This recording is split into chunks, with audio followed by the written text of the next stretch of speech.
بسم الله الرحمن الرحيم رب زدني علما. So the next thing we'll move on with another variation of the stub. We call it as a not-so-stub. So previously we have discussed about the stub and the totally stub. And again, there are two more variations called NSSA and totally NSSA, which are extension to the same stubs again. Again, as I said, you need to just understand the stub concept because we are just trying to extend the stub concept in multiple variations. And not-so-stub is also one of the variation of that. So in order to understand the not-so-stub, we need to also quickly revise the stub concept. So let's get back to the stub concept again here. If you remember, we already discussed the stub. So why we are discussing stub? Because first I want to understand the NSSA Not-So-Stubby Area. It is a combination of the stub, what we already discussed, plus allowing the external routes.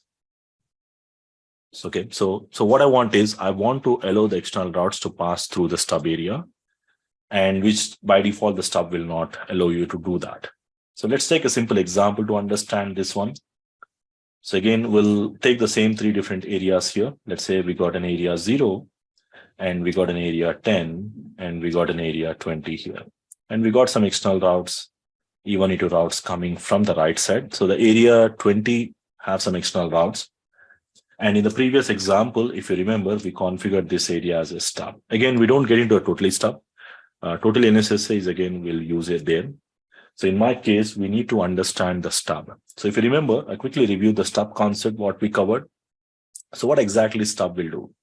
So when I configure this particular area as a stub, what will happen is, first we'll see this one, the first one. So these external routes will come till the border router. So it is going to stop your external routes, and it's going to generate the default route inside that. So which means that your normal stub concept is going to simply stop the external routes and generate the default route. That's what happens on this border router. That is what the concept of stub. So this is a simple stub concept, what we already covered. Again, as I said, the stub concept you need to understand in order to understand this concept as well. So that's the reason we are just quickly reviewing this, which we already verified. But again, the drawback with the stub. Now let's try to understand the drawback with the stub.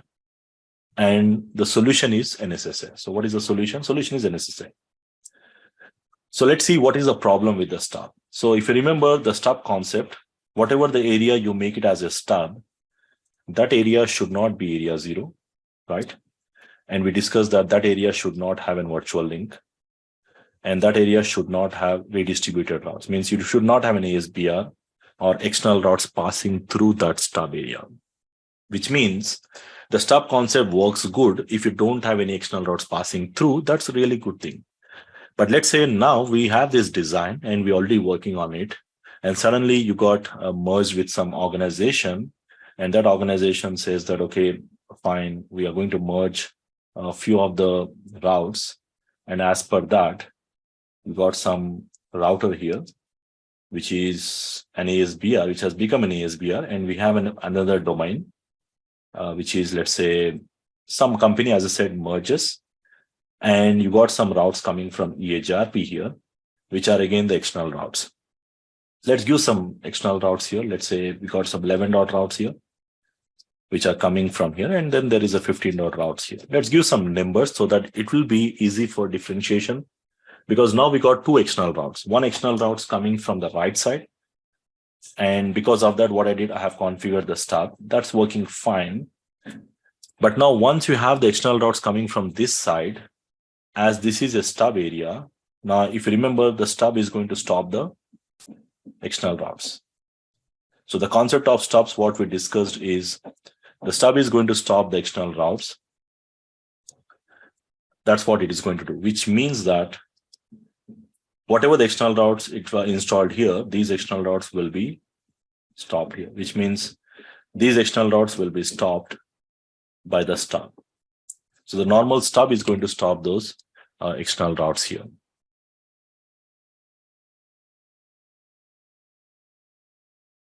So in the case of stubs here, as I said, your external routes will be stopped. That is a problem, which means if you configure the stub, let's quickly verify the same. Probably that will give a better idea here. So what I'll do is I'll try to redesign the topology a little bit and we'll verify the same here. So in my case, what I'll do is I'll quickly change the topology configuration a little bit in order to verify the same option here. Okay. So if you go back to the stub, already we have a stub. Stub or totally stub configuration, it can be same.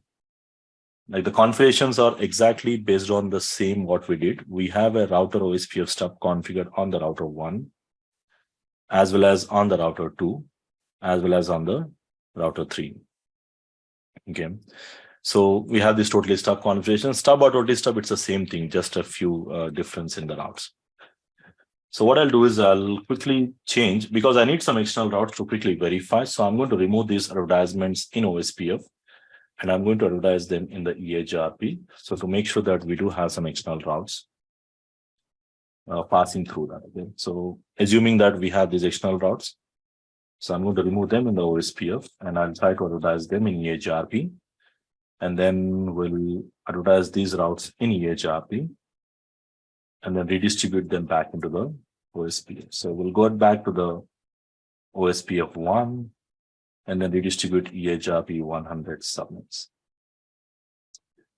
So which means that we do have, as you can see here, the router is currently an ASBR while we already have one router in a stub area. Now the problem here is the router 1 is,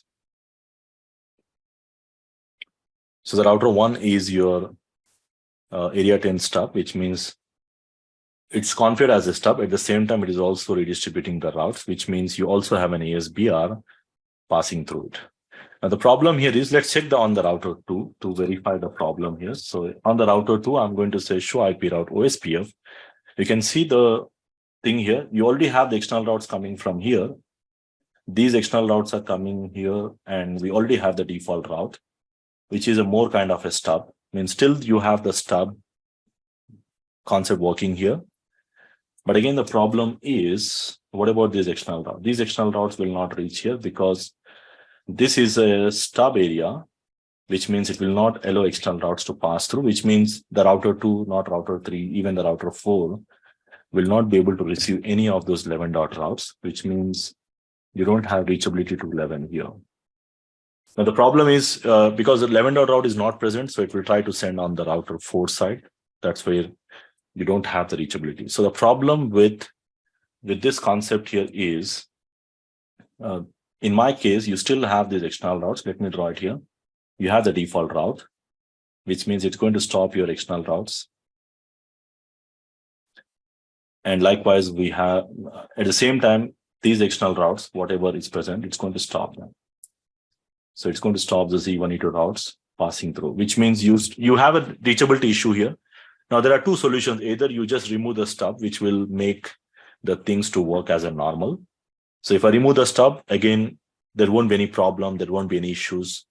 But what I want is, I want the behavior of the stub still. I just want the behavior of the stub, which means I still want this part. Plus, additionally, I want to allow the external routes to pass through that. So in my case, the normal stub is not going to allow the external routes, but I want an exception to that. So then we can just combine these two concepts to make it as NSSA. So the NSSA concept is like, we want to, it's like not so stubby area, which means it's a stub, but not so stubby, which means it will, even though it is a stub area, but it will, at the same time, it will also allow the external routes to pass through. So that's what we are trying to do here. So if you want to configure the stub, the default behavior, it's going to stop those external routes. But what I want is, I want to allow those external routes. So these external routes should be allowed. Allow these external routes, E1E2 routes, to pass through the stub area, which means I should not configure this as a stub because the stub area will stop. So I don't want this. I want this as a NSSA area. So which means it still does the job of a stub, plus it at the same time, it is going to allow the external routes. And while these external routes are passing through the stub area, again, these E1E2 routes, when they pass through this not-so-stubby area, they will go as LSA 7. So these are LSA 5 routes, but when they go through the stub area, they will be seen as LSA 7. And once they cross the area, they will be again LSA 5s. So which means E1, E2 when they pass through.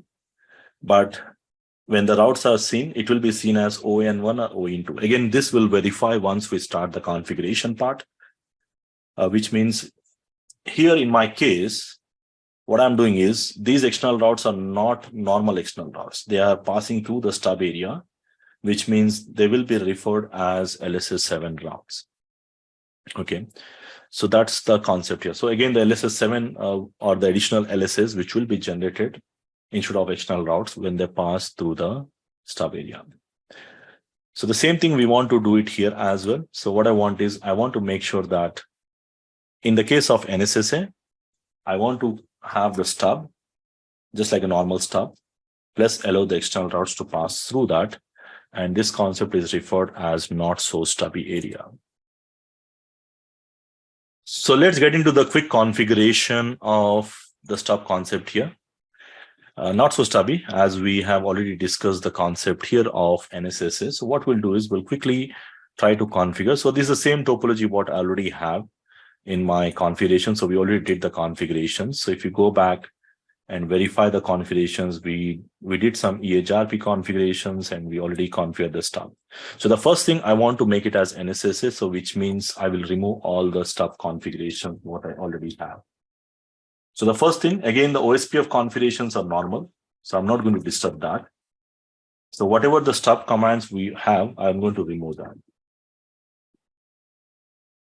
So we say router OSPF 1. So I'm going to remove the stub configurations, so which means it gets back to the normal stub. Again, on the router 3, I'm going to remove the stub configurations, whatever we did in our previous labs. And again, I'll just, so sometimes here when you remove the stub or totally stub, it will remove that and add normal stub. So that's a default behavior. So we just need to make sure that we don't have the stub configurations. So we'll remove the configurations, and there is no stub configurations in terms of verifications. When you go to router 2 and verify, we should see all the routes, normal routes. You can see all the routes are external routes. We have the external routes coming from the router 1, as well as we have some external routes coming from the router 4, and we have some OA routes coming from a different area. So now what I want is I want to make sure that I would like to configure this particular area as a stub. So in my case, I want to configure this area 10 as NSSA, which means that I want these external routes which are coming from the router 4, which means it should stop here and it should generate the default route. At the same time, I want to allow the external routes to pass through, which means these external routes which we have merged or added, they should pass through the stub area, which means it has to allow these external routes in the form of LSA 7, which means they will be seen as N1 or N2. If it is E1, it will be N1. If it is E2, then it will be N2 to pass through this. So which means I need to configure this as an SSA. So which means that again, the configuration will be different here. As we have two types of routers here. The first one is we do have internal routers. So on the internal routers, we have to change the command to area 10 NSSA. So in my example, the router 1 and router 2 are my internal routers. So in the production network, again, you may have plenty of other routers. Let's assume these are all my additional routers. So in all those routers, we have to give the same command. And only on the border router here. So we got this area border router here. This area border router. So this area border router, we need to add area 10 NSSA, this command, same like this one. Additionally, we have to add this command called default information originate. Because whatever the default route it generates, this default route will not be generated for these external routes. Normally, it will generate the default route, right? That's what we discussed. But whereas in our case, this default route, these external routes, this default route will only be generated when you add this command. So this default information originate is mandatory in the case of NSSA configuration in order to generate the default route. That's a kind of issue you have to know. So which means I need to go to the internal routers. So we'll go to router 1. I'll say area 10 NSSA instead of stub. On the router 2, again, we say router OSPF 1, area 10 NSSA. And likewise, we go to the router 3. Now, router 3 is my border router. So which means on the border router, we say on the border router, we say area 10 NSSA default information originate. So we must add the default information originate in order to generate the default route. So if you want to verify, you can remove this, because when you remove this, it will allow the external route, but it will not generate the default route. So the best verification, we do it on the router 2. So when you say show IP route OSPF, we should see there will be a default route generated inside the stub, which means to reach any of these external routes, we have this default route. In the form of OASTIC N2, that's how it looks. Because these routes are E2, it will change to N2 with a default route, which means from the router 2, I can still reach out your external routes, even though I don't have the route in the routing table, because I can reach those external routes through this default route. So it still have the reachability. At the same time, we also need to make sure that these external routes here, the E1, E2 routes, the 11 dot routes, they should pass through the stub area. So previously, we don't see those external routes, but now you can see these external routes are passing through. So which means when they pass through the router 2 or the router 1 and the router 2, they're generally seen as N1 or N2 routes.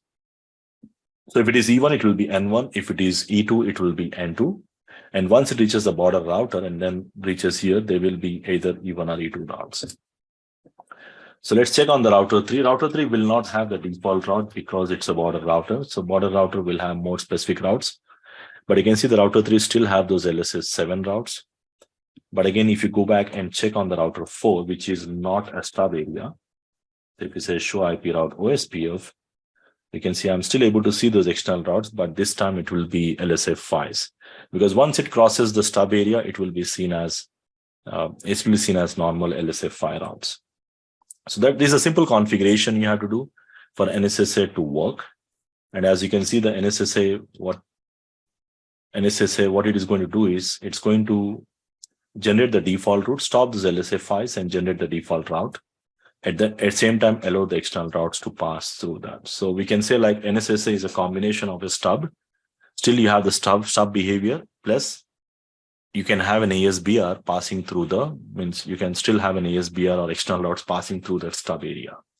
And that is something called as NSSA.